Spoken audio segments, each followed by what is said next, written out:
Salut à tous, aujourd'hui on se retrouve pour une nouvelle vidéo que j'avais envie de faire depuis très longtemps. Et d'ailleurs vous aussi, je l'ai vu dans les commentaires, mais vous attendez cette vidéo depuis assez longtemps. Dans cette vidéo, vous l'aurez compris par le titre et par tous ces réchauds qui sont juste ici, on va faire un comparatif avec tous mes réchauds. Du moins tous mes réchauds à gaz, sauf mon réchaud à bois de chez Biolite. Je vais pas vous présenter ce réchaud là parce que c'est un réchaud à bois et j'ai un seul réchaud à bois, donc je peux pas le comparer avec mes réchauds à gaz. Du moins si vous voulez plus d'informations sur ce réchaud, la vidéo est juste ici. Tous ces réchauds qui sont devant moi, il y a eu des vidéos spécialisées, donc elles sont toutes dans la description et elles vont défiler au fil de la vidéo juste ici. Pour avoir plus d'informations sur tous ces réchauds là, il faut aller voir la vidéo complète parce que dans cette vidéo je vais faire des points qui sont les plus importants pour pouvoir les départager. Donc voilà, ça sera pas une vidéo très technique où on va dire tous les détails. J'ai avec moi plusieurs réchauds, le Crux Lite que j'ai reçu il y a pas longtemps de chez Optimus, l'Optimus Crux.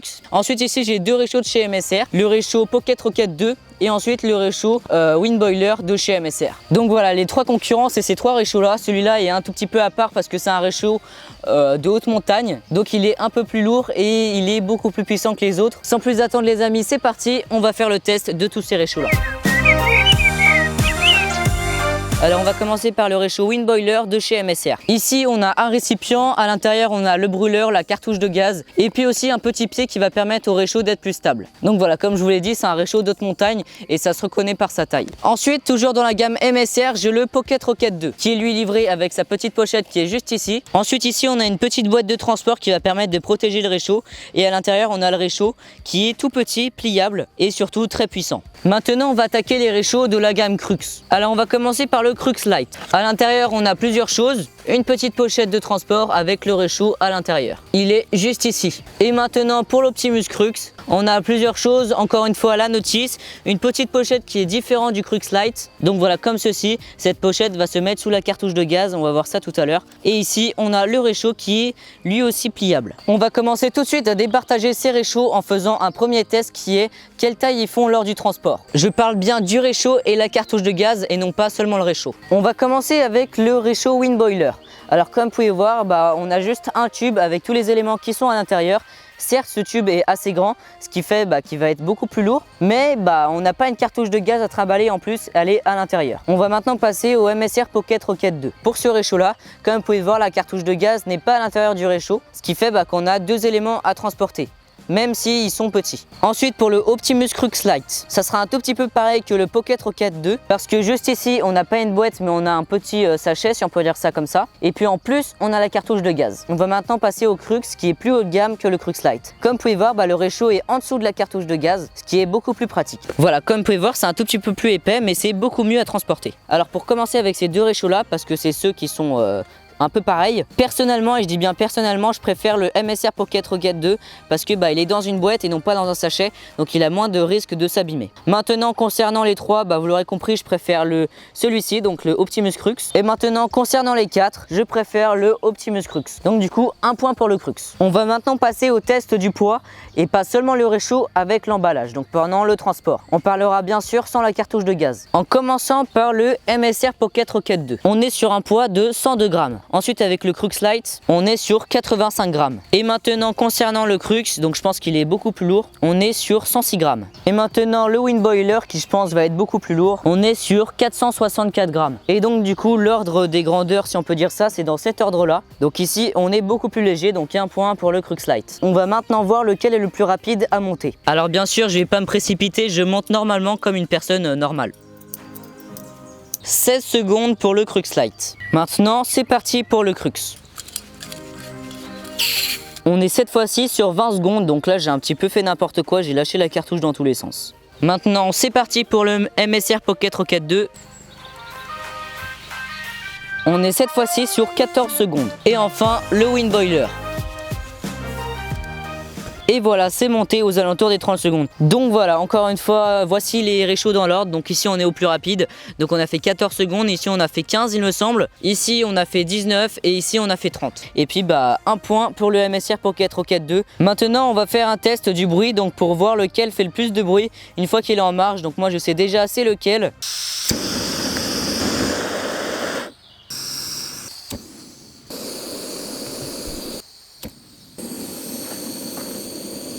Donc voilà au niveau des grandeurs. Donc je sais pas si vous avez très bien entendu, mais celui-là c'est celui qui fait le plus de bruit. Et puis ensuite au niveau de ces 3 réchauds, on est un petit peu égal, mais j'ai quand même trouvé que ces 2 réchauds là faisaient un tout petit peu moins de bruit, mais genre vraiment c'est très léger. Donc je pense qu'on peut rajouter un point à ces 3 réchauds. Avant le test final, je crois, on va faire un autre petit test qui est le test du vent. Donc on va tout simplement souffler sur les réchauds et voir s'ils s'éteignent. À noter que le wind boiler, normalement il y a un pot qui est au dessus qu'on va mettre, ce qui fait qu'on pourra quasiment pas du tout l'éteindre.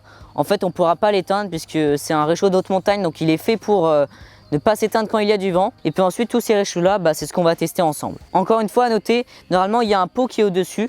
Donc, par exemple, ça peut être une casserole ou n'importe quoi qui est censé protéger les réchauds du vent. Dans ce test-là, on ne va pas mettre de casserole au-dessus. On commence tout de suite avec le wind boiler.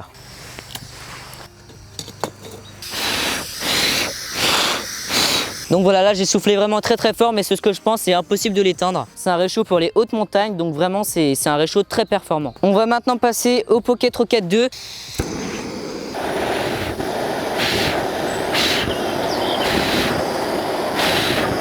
En fait, quand on souffle vraiment au niveau du brûleur, donc sur le côté, ça s'éteint pas du tout. Et quand on souffle un tout petit peu vers le dessus, ça s'éteint directement. Donc voilà, pour ce réchaud, on va dire c'est validé à moitié. Passons maintenant au Crux Light.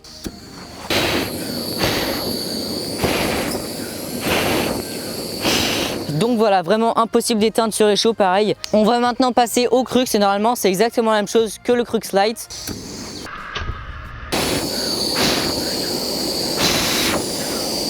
Encore une fois, c'est la même chose que le Crux Light. Quand on souffle sur le côté et même incliné comme ceci, ça s'éteint pas du tout. Par contre, quand on souffle vraiment au-dessus, forcément ça s'éteint. Encore une fois, voici l'ordre des grandeurs du test. Ici, il est vraiment super performant, c'est impossible de l'éteindre. Ensuite ici, sur ces 2 réchauds là, c'est exactement la même chose. C'est-à-dire que quand on souffle vraiment au-dessus, et je précise sur au-dessus, ça s'éteindra. Mais par contre, quand on souffle même incliné comme ceci, ça s'éteint pas du tout. Et pour le Pocket Rocket 2, quand on souffle comme ça, ça s'éteint. Ici aussi, mais par contre, quand on souffle sur le côté, ça s'éteint pas. Donc voilà. Donc un point pour le wind boiler. On va maintenant passer au test de l'ébullition. Donc on va voir lequel met le plus longtemps pour chauffer de l'eau et plus précisément 750 ml d'eau. Du coup c'est parti, je suis allé chercher 750 ml d'eau et on commence tout de suite avec le wind boiler. Donc comme vous pouvez voir, j'ai un chrono qui est juste à côté. C'est bon, l'eau est en ébullition. Du coup c'est parti pour le Pocket Rocket.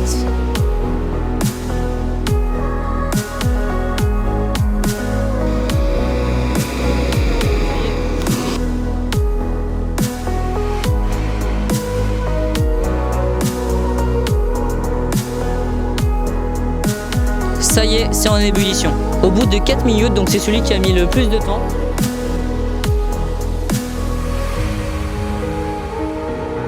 Et voilà, on est en ébullition. Donc voilà, on a terminé avec tous ces réchauds. On va maintenant aborder un dernier point, c'est le prix. Pour le Optimus Crux, on est sur à peu près 50 €. Pour le Optimus Crux Light, on est à peu près sur 40 €. Pour le Optimus Pocket Rocket 2, on est sur 35-39 € il me semble. Et enfin pour le wind boiler, qui est le réchaud le plus haut de gamme, on est sur une centaine d'euros. Donc voici les résultats des réchauds pour voir lequel est le meilleur. Alors bien sûr dans cette vidéo on a fait les tests selon moi, donc mes tests que je fais habituellement. Mais bien sûr en fonction de ce que vous faites et ce que vous faites pour utiliser un réchaud, eh bien les tests changeront. Donc voilà, si vous voulez plus d'informations sur les réchauds, les vidéos sont dans la description. Encore une fois, je ne suis pas là pour dire que cette marque là est meilleure que celle-là. Donc en l'occurrence c'était MSR et Optimus. C'est tous des très bons réchauds, mais bien sûr sur certains détails ils sont forcément moins bons que d'autres. Si vous voulez en savoir plus sur mon réchaud à bois, eh ben, c'est le BioLite Comstock Vieux et une vidéo est aussi disponible. Bref, sur ce les amis, n'oubliez pas de vous abonner pour en voir plus et à toutes pour une prochaine vidéo. Salut! Salut à tous et bienvenue sur la chaîne de la survie en nature. Aujourd'hui les amis, j'ai une très bonne nouvelle puisqu'on se retrouve enfin pour une vidéo kit de survie. Ça fait très longtemps que vous attendez ce type de vidéo. Souvenez-vous, il y a très longtemps que je vous avais présenté le kit survival de chez Darkville. Il y a à peu près 2 ans, je vous avais aussi présenté un kit de survie de chez Sol Origin. Et enfin jusqu'à présent, je vous avais présenté un kit